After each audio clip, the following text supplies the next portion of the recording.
and you think you're going to see the knife go into the guy, and you don't. You just see it on her, and you go, whew, I don't have to see that. Then De Palma cuts to the shadow, knife going in the guy's mouth. Just the shadow. And every time I see it, I jump. And it's that element of surprise, and it's that, oh, the language of cinema says, we've let you off the hook. But then there's that extra beat of surprise. And I love that stuff in films. I love that. And you can find it in non-classic films, too. I'm working now with a guy named Robert Hall, who's the house director on Teen Wolf. And he has some really down and dirty little horror movies, one of which is called Laid to Rest. And he has a sequence in that.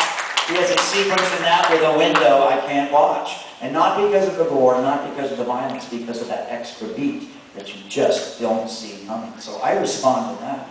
But come on, you guys, things that scare you.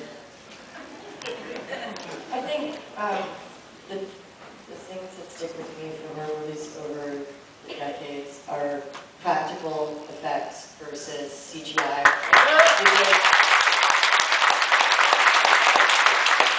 CGI ages very rapidly, and you can tell immediately, even if it was only 2 years ago.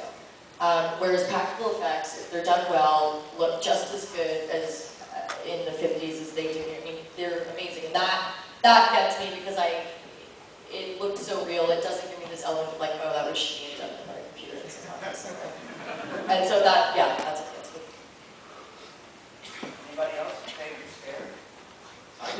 I think that we all imprint at a certain age. You know, when you're a kid and you see Nightmare on Elm Street for the first time, or for me it was, you know, The Exorcist, and you see a movie like that that just knocks your socks off. You've never seen anything like it before, and that sets a standard for future scares in your life. Is that Peter Billington? It is. Okay. All right, next question. How sweet fresh meat? This one's for Robert. That's Mr. Kruger to you. How does it feel knowing that billions of people love your movies? You know, I didn't set out. I was a snob. I was a snob. I wanted to be, you know, I wanted to be Jeremy Irons. I wanted to be Tom Courtney. I wanted to be Alan Bates. I wanted to be this different person that I turned out to be. Then I wanted to be Warren Oates or Strother Martin or L.Q. Jones in the Sam Peckinpah movies. I didn't set out to become, you know, a kind of road company Vincent Price or whatever I've turned out to be. I've had a very good career, but that's not what my goal was. But you there comes a point where you go with the flow.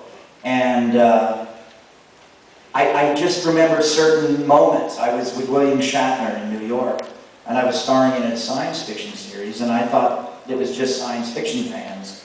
And in the rain outside on 47th Street in the Diamond District, my line turned into a snake of black leather and mohawks and pierced ears and noses and tats and ink.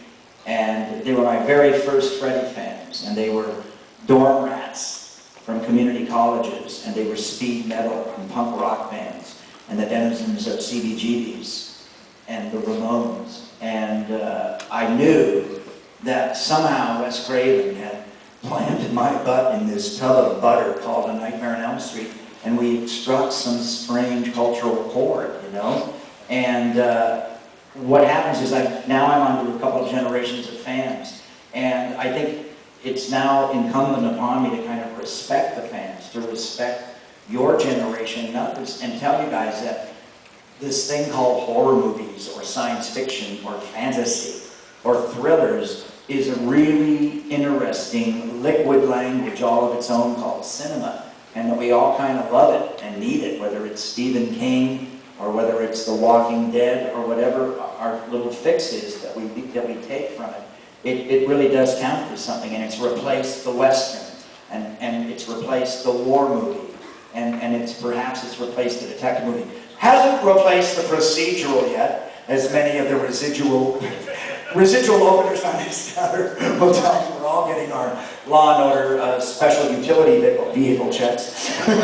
But it is a real viable genre now. And I think that's what it means to me, is that the horror movie, the science fiction movie, the fantasy movie, and the thriller are really part of world culture now, and they talk the same language to all cultures, and I'm real proud of that. So thanks for that question. We've got